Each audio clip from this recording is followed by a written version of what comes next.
Hello guys and welcome back to my channel सिर्फ IAS. तो यहाँ पे हम अपनी विजन आईएएस की पीटी 365 को कंटिन्यू करते हुए जो कि इकोनॉमी की है उसे आज आपके लिए पार्ट 4 प्रेजेंट करने जा रहे हैं। तो आइए शुरू करने से पहले चैनल को सब्सक्राइब कर लीजिए, बेल आइकन को प्रेस करिए ताकि आपको रेगुलर अपडेट्स मिलती रहें। देखिए इसका पहला टॉपिक कहता है revised priority sector lending guidelines. तो नाम से पता चल रहा होगा कि न्यूज में क्यों रहा है।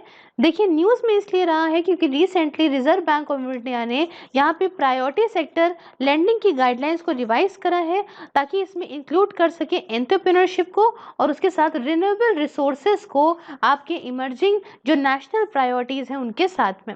देखिए आप जानते हैं कि जैसे जैसे पेट्रोल वगैरह कोल वगैरह ये नॉन रिन्यूएबल रिसोर्सेज की कमी हो रही है वैसे वैसे हर एक कंट्री रिन्यूएबल रिसोर्सेज की तरफ बढ़ रही है और इसके लिए चाहिए पैसा। तो इस वजह से प्रायोरिटी सेक्टर लेंडिंग के अंदर भाई रिन्यूएबल रिसोर्सेज वगैरह को डालने की यहाँ पे गाइडलाइंस में जो है बात कही जा रही है। अब आपके माइंड में आया होगा कि भाई ये प्रायोरिटी सेक्टर लेंडिंग है क्या, किस तरह से काम करती है, इसके अंदर ये सब क्यों डाल रहे हैं। देखिए पहला तो ये कॉन्सेप्ट जो कि प्रायोरिटी सेक्टर लेंडिंग का है, ये काम क्या करता है कि मान लीजिए जो बैंक वगैरह पैसा देते हैं, लेंड करते हैं, जो पैसा देते हैं उन्हें कुछ स्पेसिफाइड सेक्टर की तरफ जो है कुछ स्पेशल या स्पेसिफाइड सेक्टर की तरफ और ज़्यादा इंक्रीज करें उनकी इस लेंडिंग को। समझे। अब देखिए मान लीजिए कि जैसे मान लीजिए बैंक है इस सेक्टर को 100 करोड़ दे रहे हैं, ठीक है। तो ऐसा कुछ करा जाए कि ये जो कुछ प्रायोरिटी सेक्टर्स हैं, मान लीजिए ये दो ऐसे प्रायोरिटी सेक्टर्स हैं जिनसे क्या होगा कि हमारे देश की उन्नति और तेजी से होगी। तो इनके प्रति बैंक से अब इनको चाहिए इन सेक्टर्स को पैसा, तो बैंक से कहा जाता है कि भैया इन सेक्टर्स को तुम एक काम करो, ज़्यादा पैसा दो, ज़्यादा लेंडिंग करो।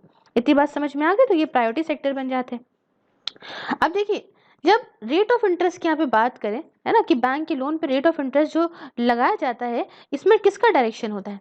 ये डायरेक्शन इशू करा जाता है डिपार्टमेंट ऑफ बैंकिंग रेगुलेशन जो कि है आरबीआई की, उसके द्वारा ये रेट ऑफ इंटरेस्ट डिसाइड करा जाता है और ये टाइम टू टाइम अलग अलग डिसाइड करते रहते हैं। अब देखिए जो प्रायोरिटी सेक्टर गाइडलाइंस हैं इनमें कुछ ऐसा नहीं लिखा है कोई भी कैसा प्रेफरेंशियल रेट होगा, क्या होगा, कैसा रेट ऑफ इंटरेस्ट दिया जाएगा फॉर प्रायोरिटी सेक्टर लोन्स, तो ऐसा कुछ नहीं बताया गया है इस गाइडलाइंस के अंदर। साथ में जो प्रोविजंस है इस प्रायोरिटी सेक्टर लेंडिंग की ये अप्लाई होंगी हर एक कमर्शियल बैंक पे, जिसमें आपका रीजनल रूरल बैंक में भी आएंगी, स्मॉल फाइनेंस बैंक में भी आएंगी, लोकल एरिया बैंक में भी आएंगी, उसके साथ प्राइमरी मतलब अर्बन कोऑपरेटिव जो बैंक है उसमें भी आएंगी, और other than salary earners bank license to operate in India by Reserve Bank of India. ये इस जगह पे यहाँ पे जो दूसरी मतलब सैलरी अर्नर्स बैंक लाइसेंस को हटा के यहाँ पे जो भी है सबके अंदर ये कुछ प्रोविजंस लागू हो जाएंगे। ठीक है।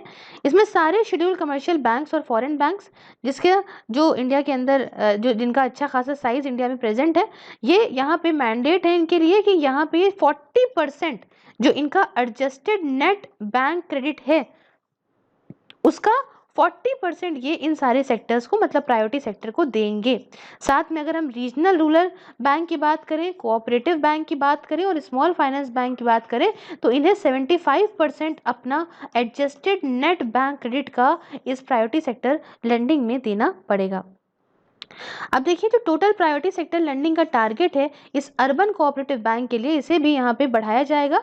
अभी देखिए 40% है इनके एडजस्टेड नेट बैंक क्रेडिट का, इसे बढ़ा के 75% तक कर दिया जाएगा बाय 31 मार्च 2024।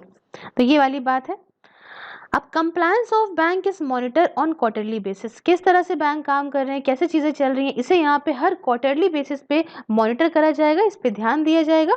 और उसके साथ अगर हम बात करें shortfall on public sector lending targets, देखिए बैंक्स जिनका यहाँ पे कम शॉर्टफॉल है लेंड करने में प्रायोरिटी सेक्टर को, ये जो है इनको यहाँ पे are allocated amounts for contribution to the rural infrastructure development fund establish with NABARD and other funds with NABARD NHB SIDB Mudra limited as decided by the Reserve Bank from time to time. मतलब bank जिनका यहाँ पे shortfall पड़ रहा है land करने में priority sector को, इनको यहाँ पे जो है कुछ पैसा वगैरह दिया जाएगा ताकि ये जो है वो रूरल इंफ्रास्ट्रक्चर डेवलपमेंट फंड में कंट्रीब्यूशन कर सकें।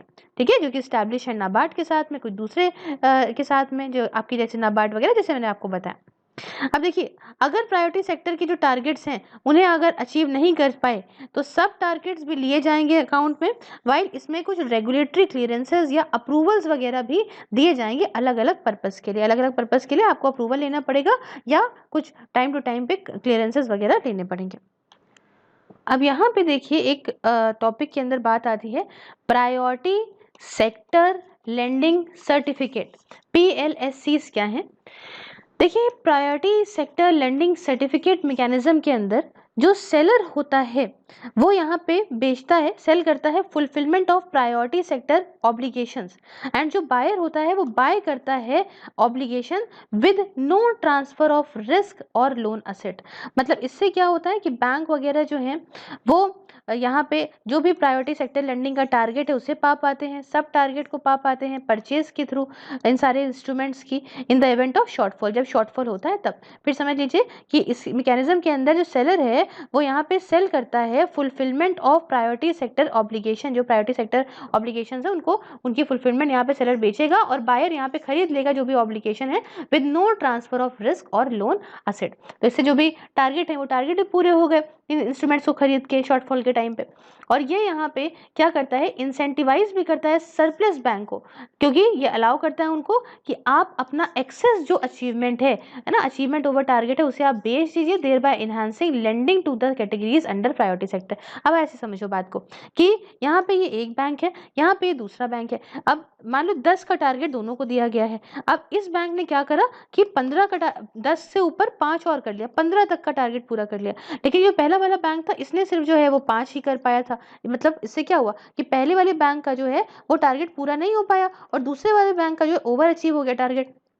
तो जो बैंक जिसका ओवर अचीव हो गया है वो अपना एक्स्ट्रा टारगेट बेच सकता है इस बैंक को जिसका टारगेट नहीं अचीव हुआ है। समझ गए बात को, ये बहुत ही बढ़िया बात। अब यहाँ पे आप देख सकते हैं कुछ PSL पब्लिक सेक्टर जो ये है आपकी लैंडिंग, इसकी कैटेगरीज क्या होती हैं यहाँ पे देखिए। तो सबसे पहले देखिए एग्रीकल्चर को दी जाती है, MSMEs को दी जाता है पैसा, आपका एक्सपोर्ट क्रेडिट होता है, एजुकेशन, हाउसिंग, सोशल इंफ्रास्ट्रक्चर, साथ में रिन्यूएबल एनर्जी की बात करें, रिन्यूएबल एनर्जी को, वीकर सेक्शंस को, और भी कई सारी चीज़ें इसके अंदर आती हैं। इतनी बात आई होप आपको समझ में आई होगी। उसके बाद यहाँ पे नेक्स्ट जो है वो कहता है कि what has been change in the revise PSL guidelines, जो नई जो गाइडलाइंस आई हैं पब्लिक सेक्टर लैंडिंग की उसमें क्या बदलाव लाए गए हैं। तो देखिए इस रिव्यू के लिए रिजर्व बैंक ऑफ इंडिया ने कंसिडर करी है रिकमेंडेशन जो कि UK Sinha led expert committee के द्वारा दी गई हैं, और ये led committee on micro small and medium enterprises, साथ में MK Sinha led internal working group to review agriculture credit. ठीक है, तो इसके लिए RBI ने इनकी रिकमेंडेशन को ध्यान में रखा है। और कुछ सेलेंट फीचर्स आपको बताऊं जो ये रिवाइज PSL गाइडलाइंस है उनके बारे में। तो सबसे पहला तो फ्रेश कैटेगरीज को इंक्लूड करा जाएगा। अब पब्लिक सेक्टर लेंडिंग की कैटेगरी में और कैटेगरीज को लाएंगे, जैसे कि बैंक यहाँ पे फाइनेंस करेगा करीब 50 करोड़ रुपए तक का पैसा इन स्टार्टअप्स को।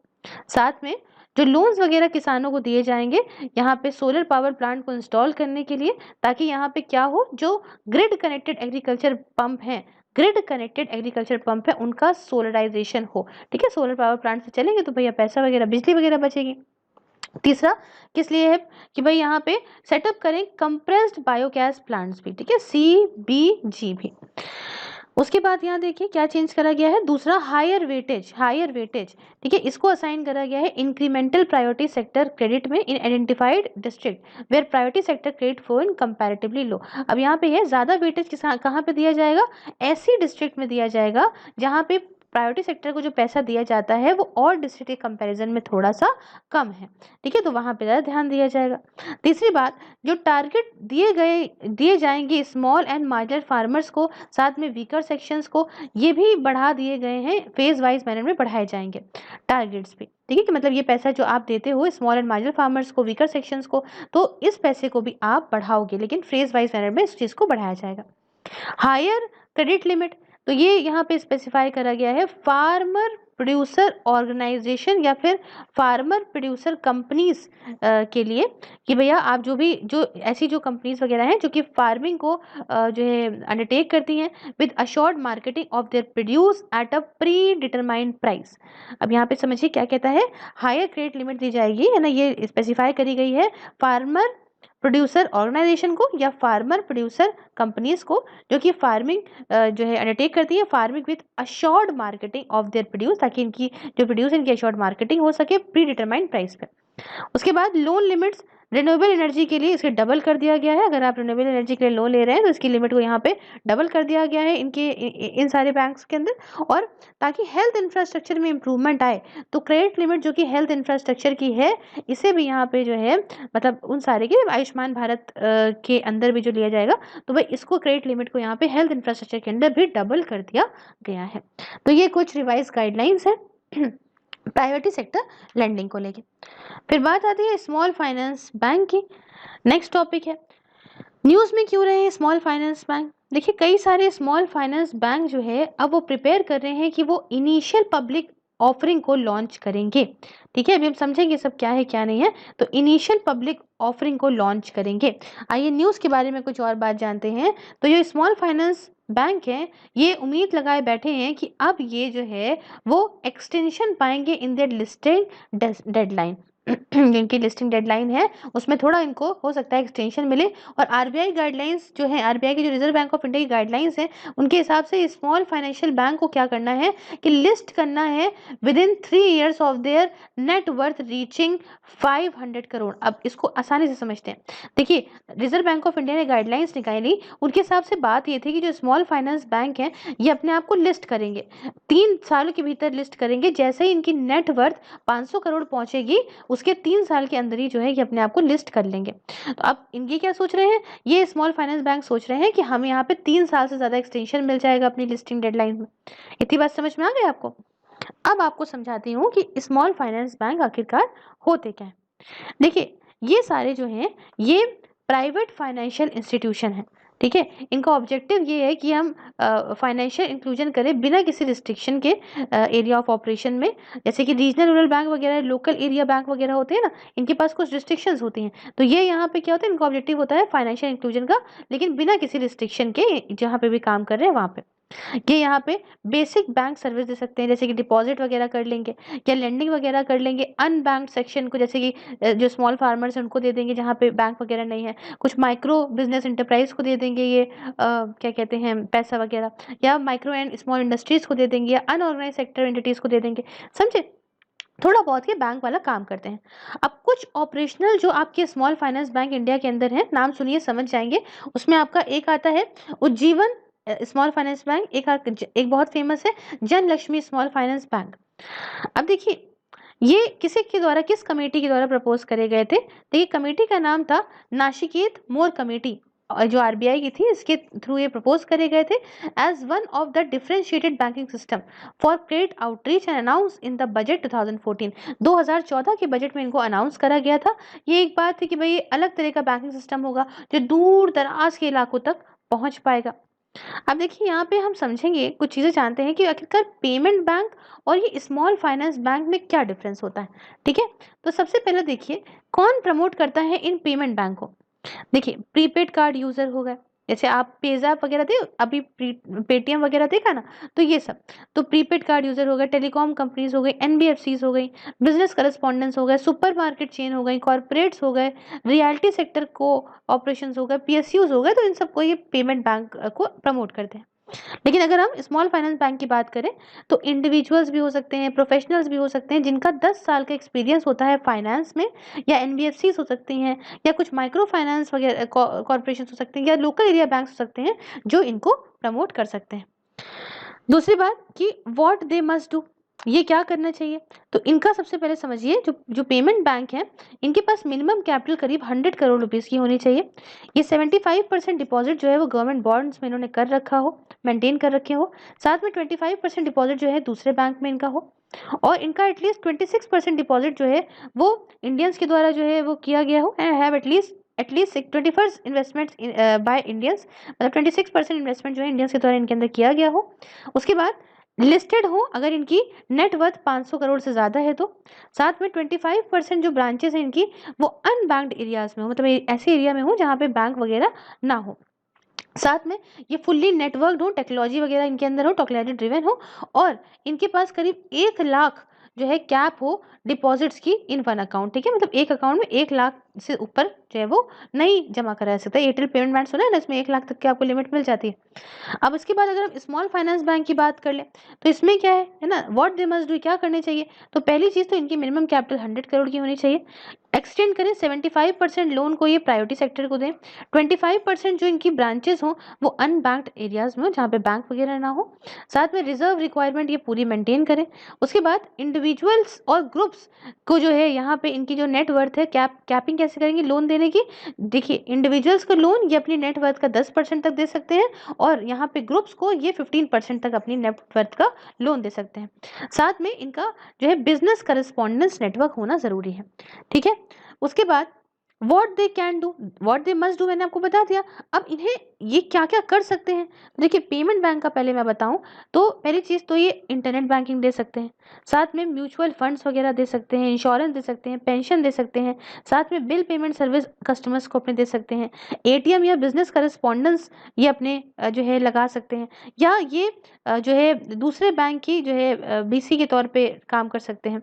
अब लेकिन अगर हम बात करें यहाँ पे स्मॉल फाइनेंस बैंक के बारे में तो ये क्या कर सकते हैं, ये फॉरेक्स बेच सकते हैं कस्टमर्स को, म्यूचुअल फंड्स बेच सकते हैं, इंश्योरेंस पेंशन बेच सकते हैं, ये फुल फ्लेज बैंक में कन्वर्ट हो सकते हैं, ये पूरे ही कंट्री में कहीं भी एक्सपैंड कर सकते हैं, मतलब ये मतलब अपने आप अपना नेटवर्क फैला सकते हैं, ये फुल फ्लेज बैंक बन सकते हैं but only after RBI approval, RBI के अप्रूवल के बाद ही हो सकता है ये। ठीक है, उसके बाद व्हाट दे कांट डू, क्या ये ना नहीं कर सकते हैं। तो देखिए पब्लिक बैंक की अगर बात करें तो ये क्रेडिट कार्ड नहीं, sorry I am so sorry, payment bank की अगर हम बात करें तो ये क्रेडिट कार्ड नहीं दे सकते बच्चों, ये एक्सटेंडेड लोन्स नहीं दे सकते, ये क्रॉस बॉर्डर रेमिटेंसेस हैंडल नहीं कर सकते, या ये एनआरआई से जो डिपॉजिट आता है वो एक्सेप्ट नहीं कर सकते।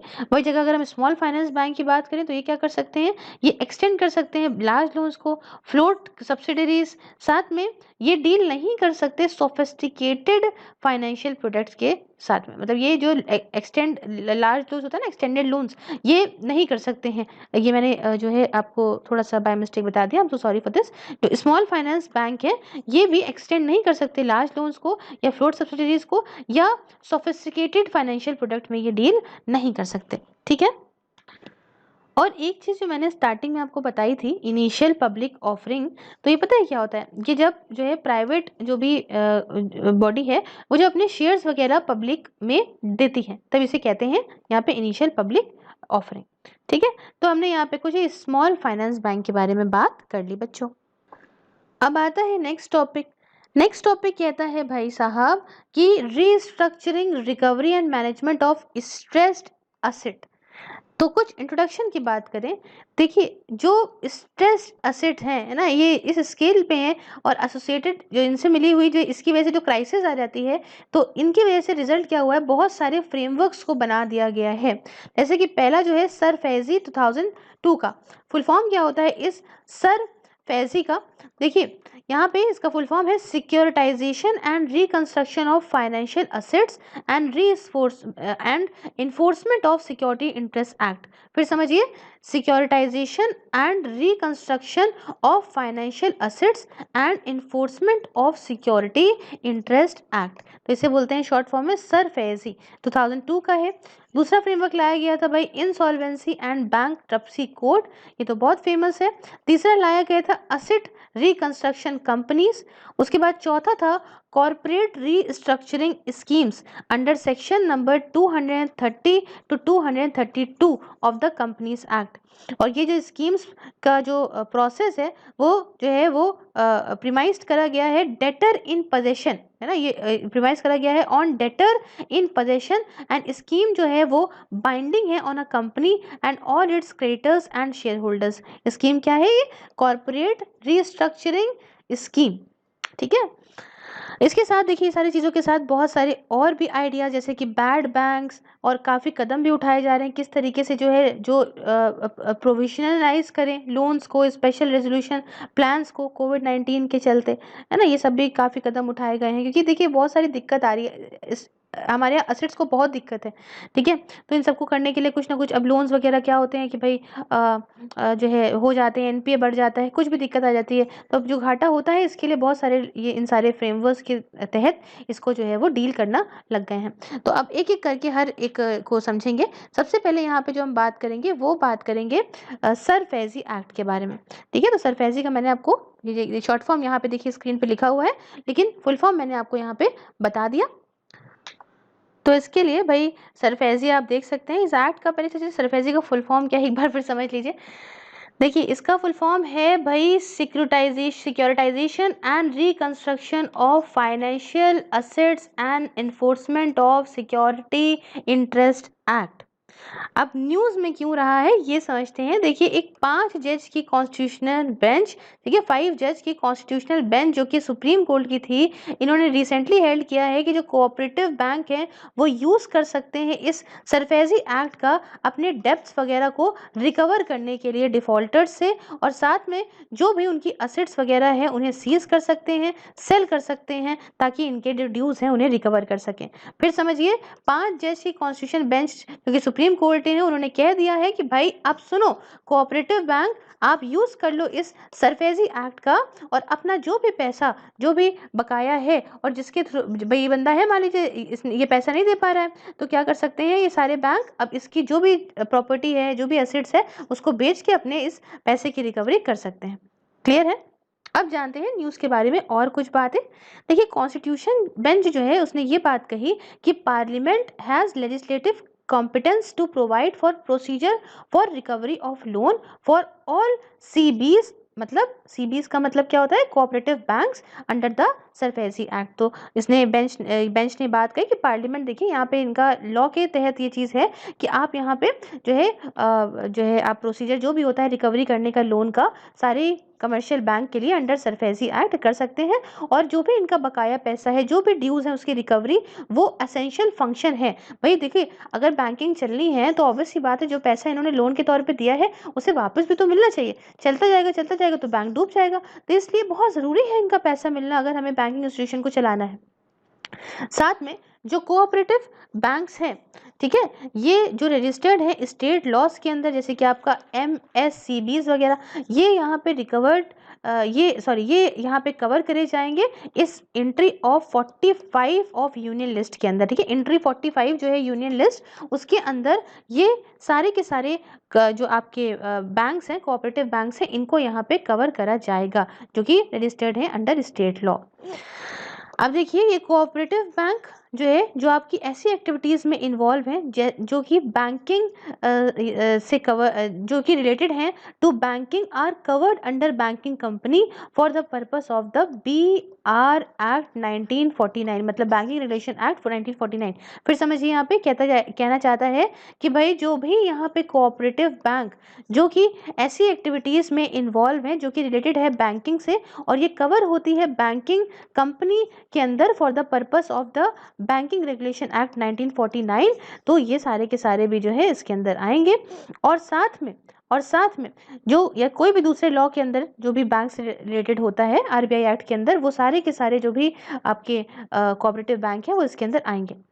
अब ये जजमेंट है ये काफ़ी इंपॉर्टेंट है कोऑपरेटिव बैंक के लिए, क्योंकि इससे क्या होगा कि जो इनके बेचारों की रिकवरी अच्छे तरीके से हो पाएगी, जो इनके बैड लोन्स हो जाते हैं उसकी रिकवरी फटाफट से हो जाएगी, ठीक है, और ये सरफेजी एक्ट का यूज़ करेंगे और अपनी रिकवरी फटाफट से कर लेंगे।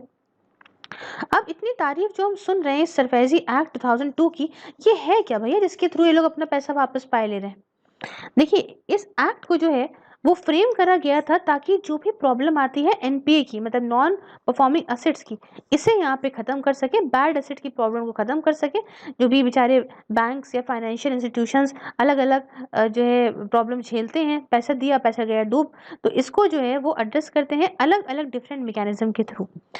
ये क्या करता है एक्ट, ये अलाउ करता है सिर्फ सिक्योर क्रेडिटर्स को, जैसे कि सिक्योर क्रेडिटर्स कौन होते हैं, ऐसे लेंडर्स जिनका लोन्स वगैरह जो है किसी सिक्योरिटी के थ्रू, मॉर्गेज के थ्रू, मतलब आपने अपना मकान दे दिया और ये अपने मकान को कोलैटरल सिक्योरिटी में रखा कि गिरवी रखा और तब आपने पैसा लिया, ठीक है। तो ये यहाँ पे सिर्फ सिक्योर क्रेडिटर्स जो हैं वही यहाँ पे पोजीशन लेंगे over a collateral security if a debtor defaults in payment. साथ में जो एक्ट है यहाँ पे ये प्रोवाइड करता है कि क्या प्रोसीजर होगा रजिस्ट्रेशन और रेगुलेशन का असेट रिकंस्ट्रक्शन कंपनी, और साथ मतलब असेट रिकंस्ट्रक्शन कंपनी का क्या प्रोसीजर होगा रजिस्ट्रेशन का, कैसे रेगुलेट करी जाएगी, और साथ में इनको अलाउ भी करता है कि आप अपना बिजनेस करिए, कैसे यहाँ पे कैरी आउट बिजनेस करिए असेट रिकंस्ट्रक्शन का। मतलब असेट रिकंस्ट्रक्शन होता क्या है समझिए, ये एक ऐसी एक्टिविटी है जिसमें क्या होता है कि जो एनपीए है, नॉन परफॉर्मिंग असेट्स हैं या बैड असेट्स हैं, इनको परफॉर्मिंग असेट में कन्वर्ट कर दिया जाता है। समझे, असेट रिकंस्ट्रक्शन इसे इसका नाम है। तो असेट रिकंस्ट्रक्शन कंपनी जो है ये अक्वायर कर लेगी, मान लीजिए जो भी फाइनेंशियल असेट है ना, वो बैंक से ले लेगी ऐसे एनपीएस को, और कोशिश करेगी कि ये जो ड्यू वगैरह है उसे जो है वापस से रिकवर कराया जा सके। तो आप कहेंगे कि मैम ये असेट जो रिकवरी कंपनी है वो किस तरीके से ड्यू वगैरह को कर लेगी, भैया कुछ कदम उठाएगी इसके लिए, कैसे वो रिकवर कर पाएगी, जैसे कि प्रॉपर मैनेजमेंट करेगी, है ना, जो बिजनेस है उस बोरोवर का उसको अच्छे से मैनेज करेगी, है ना, उसका मैनेजमेंट हटा के। मान लीजिए कि एक इस बिजनेस के लिए किसी बंदे ने लोन लिया था, अब क्या हुआ ये बिजनेस घाटे में जा रहा है, घाटे में जा रहा है, घाटे में जा रहा है, और इसको बैंक ने पैसा दिया है तो ये बैंक का पैसा भी नहीं लौटा पा रहा है। तो जो असेट जो रिकंस्ट्रक्शन कंपनी है वो इस पूरे मामले को अपने हाथ में ले लेगी। अब उसके बाद क्या करेगी, ये कंपनी घाटे में जा रही थी ना, इसीलिए तो पैसे नहीं दे पा रही थी, तो इस कंपनी का मैनेजमेंट हटा देगी, इसको प्रॉपर तरीके से चलाने की कोशिश करेगी, ताकि जो है वो पैसा इससे आने लग जाए और उसके बाद फिर पैसा जो है वो रिकवर हो जाए। और दूसरा क्या कर सकती है, सेल कर सकती है, लीज कर सकती है कुछ पार्ट या फिर पूरे बिजनेस को, समझ रहे हैं, तो इससे पैसा मिलेगा। या फिर पेमेंट्स वगैरह जो डेप्थ का है, जो पेमेंट देना है उसे रीशेड्यूल कर सकती है कि भाई तुम्हारे पास अभी नहीं है, तुम इस टाइम पे दे देना, समझे।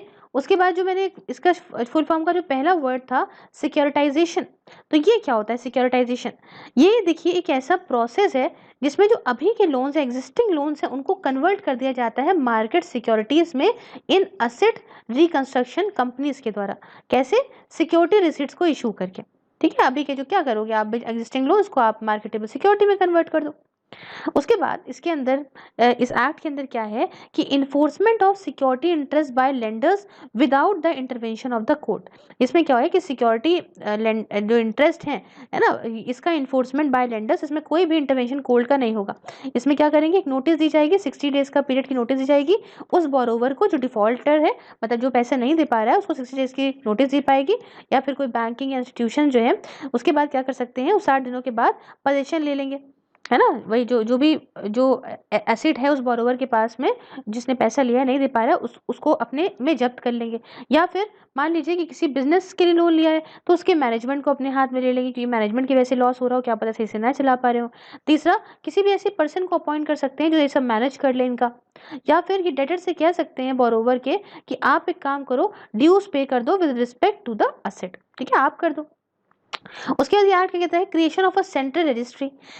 देखिए ये सेंट्रल गवर्नमेंट बनाएगी सेंट्रल रजिस्ट्री को किस लिए, रजिस्ट्रेशन वगैरह जो भी होगा ट्रांजैक्शन ऑफ सिक्योरिटाइजेशन का और रिकंस्ट्रक्शन ऑफ फाइनेंशियल एसेट्स का, या आप कह सकते हो सिक्योरिटी इंटरेस्ट को बनाने के लिए, तो इन सब के लिए एक सेंट्रल रजिस्ट्री को बनाया जाएगा इसके अंदर। उसके बाद जो भी एप्लीकेशंस जो हैं जो आपकी against measures to recover secure डेप्थ, ठीक है, इसके अगेंस्ट जो भी एप्लीकेशंस जो है लगाई जाती हैं या फाइल करी जाती हैं बोरोवर्स या फिर लेंडर्स के द्वारा, तो ये डेप्थ रिकवरी ट्रिब्यूनल में करी जाती हैं विद अपील टू डेप्थ रिकवरी अपीलेट ट्रिब्यूनल। ये एस्टैब्लिश करी गई अंडर रिकवरी डेप्थ due to bank and financial institution act 1993 की वजह से। अब प्रोविजंस जो इस एक्ट की हैं वो कई जगह पे एप्लीकेबल नहीं भी होती। जैसे पहली जगह पे कोई भी सिक्योरिटी इंटरेस्ट जिसे एग्रीकल्चर लैंड के अंदर बनाया गया हो, या फिर ऐसा कोई केस जिसमें जो अमाउंट ड्यू है वो लेस है, is less than 20% of the principal amount and interest. अब मान लीजिए कि भाई जो भी अमाउंट ड्यू है बैंक के पास, मान लीजिए 1 लाख रुपए प्रिंसिपल इंटरेस्ट था और प्रिंसिपल प्लस इंटरेस्ट 1 लाख रुपए बच रहा था, और इसका सिर्फ 20,000 रुपये ड्यू है आज बैंक के पास में, तो ये आप नहीं लगा सकते इस एक्ट को। तीसरी बात कि कोई भी security interest for securing repayment of any financial asset less than 1 lakh rupees, तो 1 लाख रुपए से कम है तो भाई छोटी छोटी बातों में आप इसे कोई भी सिक्योरिटी इंटरेस्ट अगर ऐसा है तो आप इसमें भी नहीं लगा सकते हैं, ठीक है। अब कुछ की टर्म्स जो मैंने यूज़ करे उसके बारे में आपको बता दूं, जैसे कि सिक्योरिटी इंटरेस्ट का मतलब क्या होता है। देखिए, सिक्योरिटी इंटरेस्ट जो कि लोन पे होता है, ये एक लीगल क्लेम है कोलैटरल का, on collateral that the borrower provides that allows the lender to repossess the collateral and sell it if the loan gets bad। देखिए, सिक्योरिटी इंटरेस्ट क्या है, ये लोन के ऊपर एक लीगल क्लेम मिल रहा है, ठीक है, जो भी गिरवी रखा जा रहा है उसके ऊपर यहाँ पे बोरोवर जो पैसा ले रहा है वो ये देगा, सिक्योरिटी इंटरेस्ट प्रोवाइड करेगा। इससे क्या होगा, जो भी पैसा दे रहा है, मतलब जो लेंडर है, देखिए जो पैसा ले रहा है वो इसे प्रोवाइड करेगा, और जो लेंडर है जो पैसा दे रहा है वो, उसके पास ये पावर इससे आ जाएगी कि अगर मान लीजिए कि पैसा नहीं दे पाता है बोरोवर, जिसने पैसा लिया, अगर पैसा नहीं दे पाता है तो यही जो कोलैटरल है, यही जो मतलब गिरवी रखा गया है, इसको जो है वो इस सिक्योरिटी को वापस से जो है ये लेंडर ले लेगा और उसको बेच के अपना पैसा निकाल लेगा। अब सिक्योरिटी इंटरेस्ट से क्या होता है कि जो लेंडर का रिस्क है वो कम हो जाता है ना, और साथ में इंटरेस्ट वगैरह भी कम कर देते हैं लोन पे। अब मान लो, तभी देखो गोल्ड लोन पे इंटरेस्ट कम होता है, क्यों? क्योंकि भैया आपने गोल्ड रखा, उसकी बदली पैसा लिया, तो इनको भी कोई दिक्कत नहीं है कि अरे भैया अगर कल को ऐसा हो जाता है, पैसा मेरा डूब भी जाएगा, तो मेरे पास तो गोल्ड है ही है ना, तो कोई बात नहीं, आप कल में इंटरेस्ट पे ले लो पैसा। तो ये होता है सिक्योरिटी इंटरेस्ट। दूसरा, अगर सिक्योरिटी रिसीट्स की बात करें तो ये क्या है, इसका मतलब है रिसीट और other security issue by an आपका ARC। अब ARC का यहाँ पे मतलब मैंने आपको नीचे बताया था, क्या होता है ARC का मतलब है असेट रिकंस्ट्रक्शन कंपनी, ठीक है। तो इसका मतलब है रिसीट या कोई दूसरी सिक्योरिटी जिसे इशू करा गया है असेट रिकंस्ट्रक्शन कंपनी के द्वारा किसी भी क्वालिफाइड इंस्टीट्यूशनल बायर को as an evidence of purchase, है ना, ये एक परचेज का प्रूफ है, या एक्विजिशन जो भी फाइनेंशियल एसेट का वो ले रहा है इन्वॉल्व जो है अंडर सिक्योरिटाइजेशन, इसका एक प्रूफ है ये सिक्योरिटी रिसिट, है ना। और मैंने आपको बता दिया था कि आखिरकार ये सिक्योरिटाइजेशन क्या होता है, ठीक है, ऐसा प्रोसेस जिससे एग्जिस्टिंग लोन्स को मार्केटेबल सिक्योरिटी में कन्वर्ट करती हैं ये असेट जो रिकंस्ट्रक्शन कंपनीज हैं, ठीक है। अब यहाँ पे कुछ और इन्फॉर्मेशन जो इससे रिलेटेड है वो समझिएगा। यहाँ पे सबसे पहले जो मैंने आपको एक कमेटी का नाम बताया था वो भाई उनके बारे में बताऊंगी, नरसिम्हम कमेटी। ये नरसिम्हम कमेटी 1 बनाई गई थी 1991 में बच्चों। इसमें ये था कि सेंट्रल असेट रिकंस्ट्रक्शन की सेटअप, है ना, ये जो फंड बनाया गया था सेंट्रल असेट रिकंस्ट्रक्शन फंड, ठीक है, तो इससे इन्वेस्ट करी जाती है ताकि ये फंड जो है फैसिलिटेट करके, मतलब बैंक वगैरह को उनकी बैलेंस शीट वगैरह को जो है इम्प्रूव करने में मदद करता है। अब दूसरी जो है नरसिम्हम कमेटी 2 बनाई गई। ये कब बनाई गई? ये 1998 में बनाई गई। इसने जो है ये ARC को जो है वो प्रपोज करा। ARC का मतलब एडमिनिस्ट्रेटिव रिफॉर्म कमीशन नहीं है यहाँ पे, ARC का मतलब असेट रिकंस्ट्रक्शन कंपनी है यहाँ पे, ठीक है। उसके बाद RBI ने रेगुलेट करा ARCs को यहाँ पे as non banking financial companies के तौर पे, और ARC यही असेट रिकंस्ट्रक्शन कंपनी ये आपकी जो है वो कंपनीज एक्ट के अंदर इनकॉर्पोरेट करी गई हैं और साथ में रजिस्टर भी करी गई हैं रिजर्व बैंक ऑफ इंडिया के साथ में under the securitization and reconstruction of financial assets and and enforcement of security interest, जिसे सरफेसी एक्ट है 2002 का, उसके अंदर भी। अब देखिए ARCIL, ये जो आरसेल है ये पहली ARC जो है सेटअप करी गई थी ICICI बैंक के द्वारा, स्टेट बैंक ऑफ इंडिया और IDBI के द्वारा। तो ये हमने कुछ बात करी सरफेसी एक्ट के बारे में। अब जो नेक्स्ट टॉपिक आता है suspension of insolvency and bankruptcy code. क्या है ये, न्यूज़ में क्यों रहा, जानते हैं बच्चों।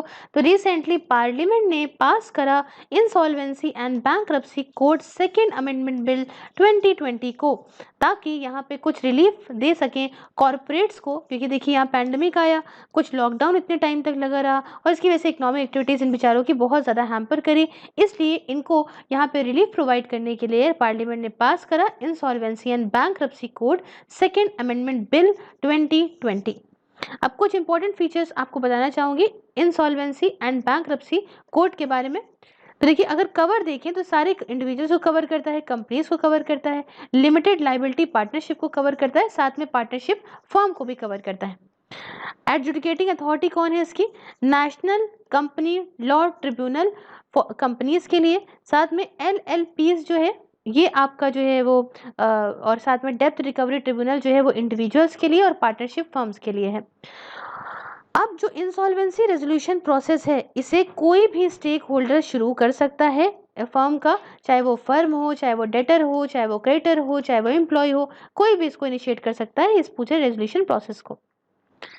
अब देखिए यहाँ पे अगर एडजुडिकेटिंग अथॉरिटी जो है वो अगर मान जाए तो एक इंसॉल्वेंसी रेजोल्यूशन प्रोफेशनल या फिर आप कह लो आईपी को अपॉइंट करते हैं, मतलब इंसॉल्वेंसी प्रोफेशनल कह लीजिए, इंसॉल्वेंसी रेजोल्यूशन प्रोफेशनल को अपॉइंट करते हैं। साथ में insolvency and bankruptcy board of India ने यहाँ पे प्रपोज करा है कि आप मिनिमम क्वालिफिकेशन जो है मेंबर्स के लिए रखिए, जो कि गवर्न कर रहे हैं, जो गवर्न कर रहे हैं बोर्ड्स को, इंसॉल्वेंसी प्रोफेशनल एजेंसीज के, तो इनके जो भी मेंबर हैं उनकी कम से कम मिनिमम क्वालिफिकेशन तो होनी चाहिए।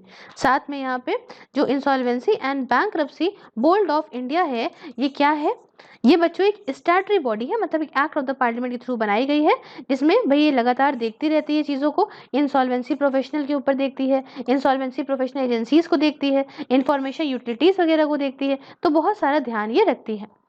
अब देखिए जो पावर है मैनेजमेंट की और जो बोर्ड ऑफ द फर्म की जो पावर है, ये ट्रांसफर करी गई है to the committee of creditors, जिसके अंदर आपको सारे फाइनेंशियल क्रेडिटर्स मिलेंगे कॉर्पोरेट डेटर के।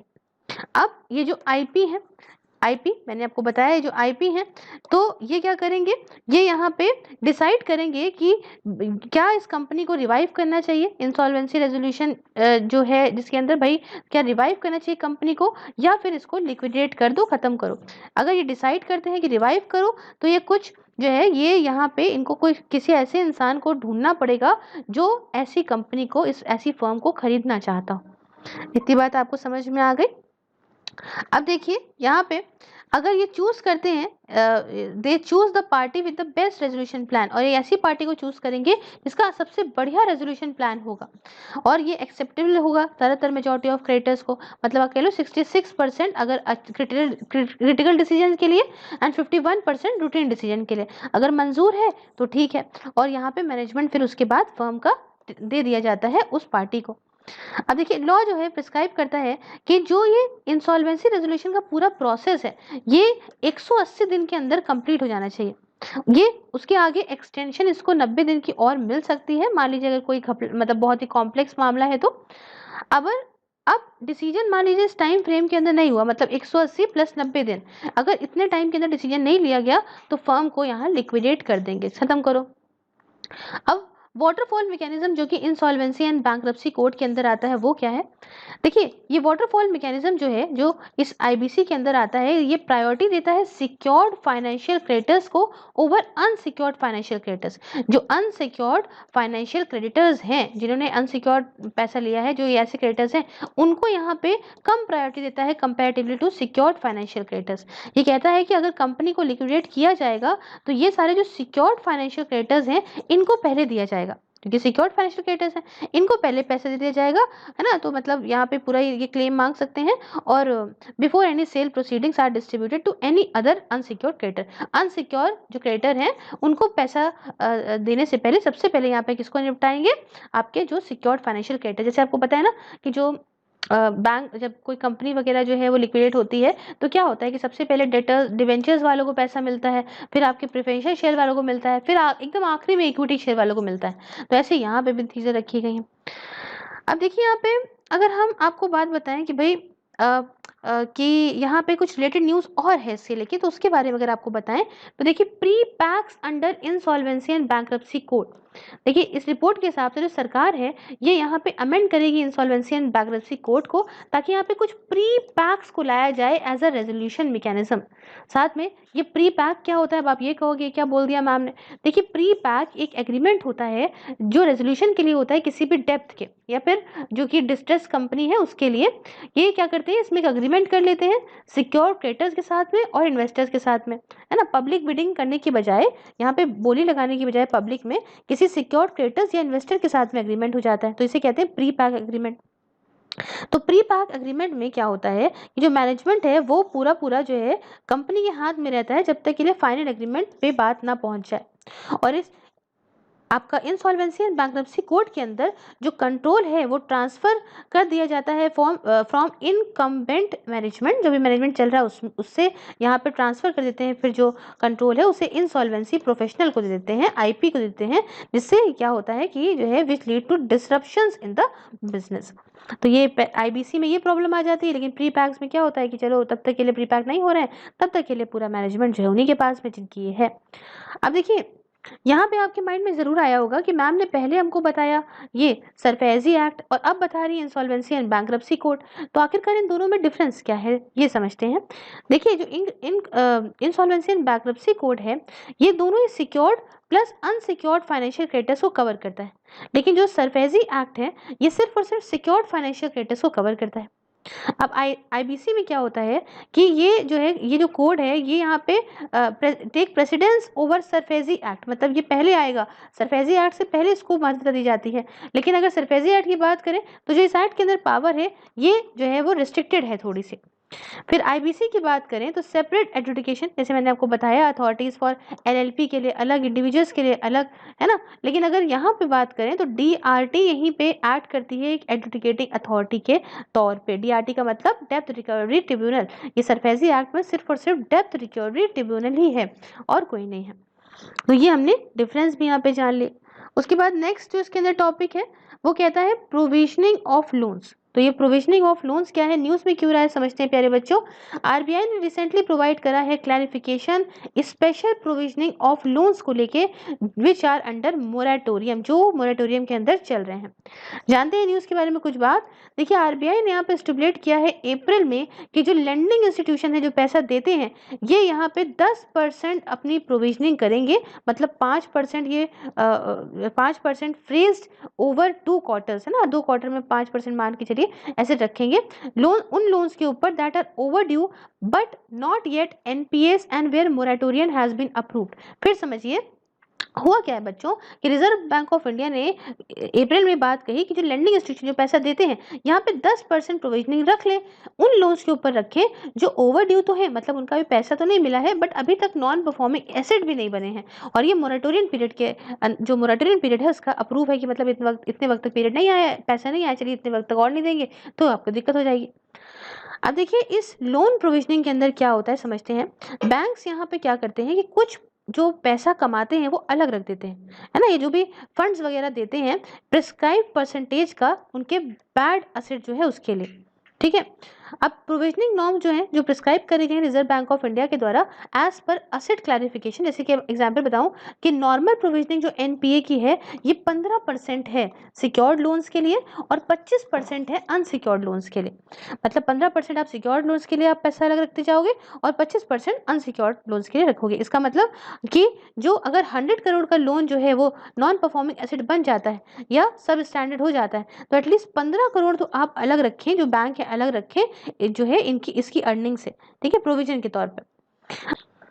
अब देखिए रिजर्व बैंक ऑफ इंडिया ने ये बात तो क्लैरिफाई कर दी है कि भाई देखो प्रोविजनिंग जो है ये सिर्फ तभी तक कंसिडर करेंगे, सिर्फ उन्हीं लोन्स के लिए करेंगे जिनको हमने स्पेशल मेंशन अकाउंट्स 2 के अंदर कैरेक्टराइज करा है मोरेटोरियम पीरियड की शुरुआत में, मतलब जो मोरेटोरियम पीरियड की शुरुआत में ही जिन लोन्स को स्पेशल मेंशन अकाउंट्स 2 के अंदर डाल दिया गया भैया इन्हीं को ही जो है हम यहाँ पे प्रोविजनिंग के लिए क्लैरिफाई करेंगे।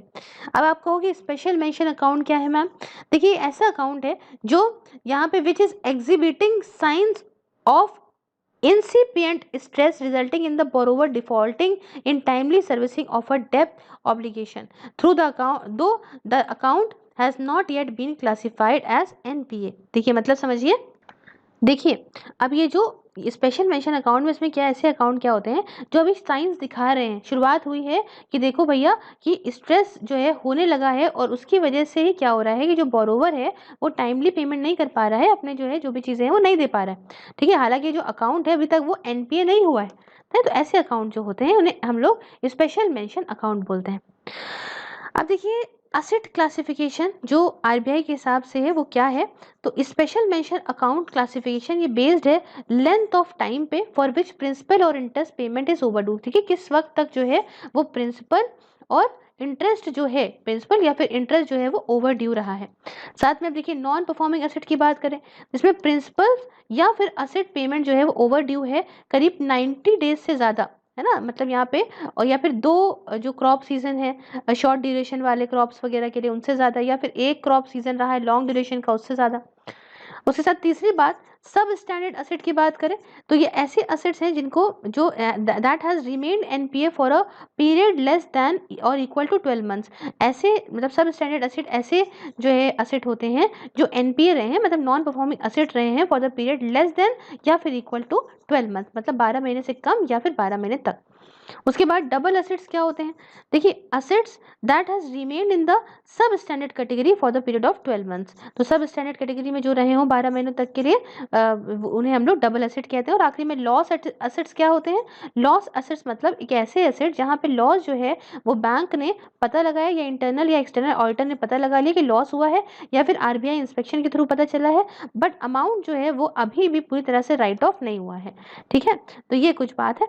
अब देखिए यहाँ पे एसएमए जो मैंने आपको बताया कि एसएमए 2 वाले जो है वो आरबीआई यहाँ पे देखेगा, तो एस एम ए 1-2 है क्या, देखिए एस एम ए मतलब स्पेशल मेंशन अकाउंट 0 जो है वो 1 से लेकर 30 दिन तक का होता है पीरियड। यहाँ पे एस स्पेशल मेंशन अकाउंट जो 1 है वो 31 टू 60 डेज है, और उसके बाद एस एम ए 2 जो है वो है 61 डेज टू 90 डेज। समझ आ गई बात। तो ये हमने कुछ बात करी इसके बारे में। इस पार्ट को यहीं पे करते हैं complete. So if you like the video please like the video, share it with your friends, subscribe your channel सिर्फ IAS, and if you want to follow me on any other social media platform, link is in the description. You can watch these videos on Facebook also, like the page Sirf IAS and watch these videos there. Along with this, please follow me on Instagram for the one daily real question. And if you want to support me in my work, just press the join button and enjoy the various perks also. Thank you so much for discussion. Have a wonderful day. Take care.